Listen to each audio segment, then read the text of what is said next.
lot.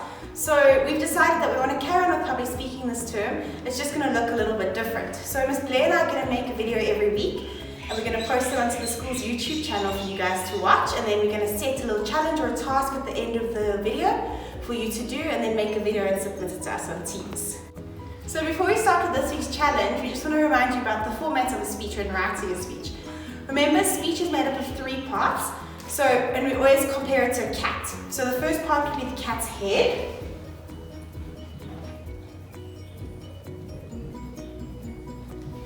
Which is our introduction of the speech.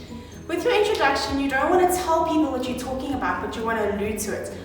You want to grab people's attention and get them really interested in what you're going to speak about. Remember, we never ever start our speeches with good evening or good morning or good afternoon. Today I'll be talking about. That is really boring, okay? So you can maybe start with a story or a quote or grab people's attention. The next part of our speech is our body. So like in a speech, it's a body, it's the cat's body.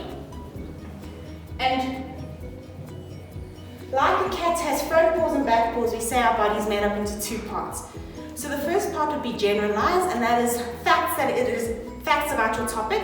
So things that people could Google or things that people just know. And then the second part is personalized, and that would be your own feelings or how you feel about something. The last part of our speech is the conclusion. We always say that's the cat's tail. And what's really important to remember with your conclusion is you want to leave people thinking about your speech. We always say, like when a cat winds itself around you, you feel its tail like is the last thing you feel.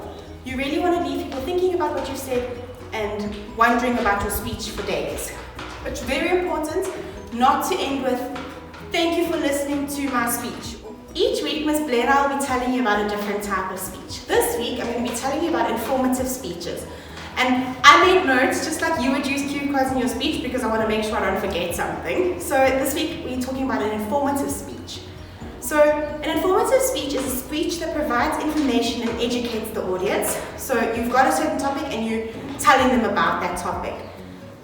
It also helps your audience to learn and understand and remember what you are presenting. There are 3 types of informative speeches that you could talk about, okay? So the first thing would be an object. So you could literally choose any object under the sun. So for example, if I chose a tennis ball, I could go and find out who invented the tennis ball, where it was invented, how it became invented, and then talk about how it's made, how it gets sent worldwide, and how it gets sold, okay? Then the second thing that we could talk about is an event. So you could choose any historical event that you find interesting and talk about that. So some examples would be the Titanic sinking, or World War II, or the Olympics, anything that you find interesting. The third type of speech that you could talk about is process.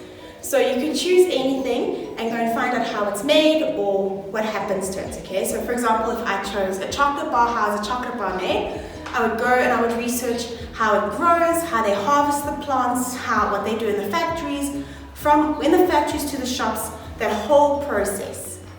So our challenge to you guys this week is to choose any topic that interests you and to write an informative speech about it to tell Ms. Blair about the topic that you've chosen. We then need you to ask someone to record you saying your speech and to send it on Microsoft Teams. Remember to use your facial expressions to change the tone of your voice and to make use of cue cards. We want you to have fun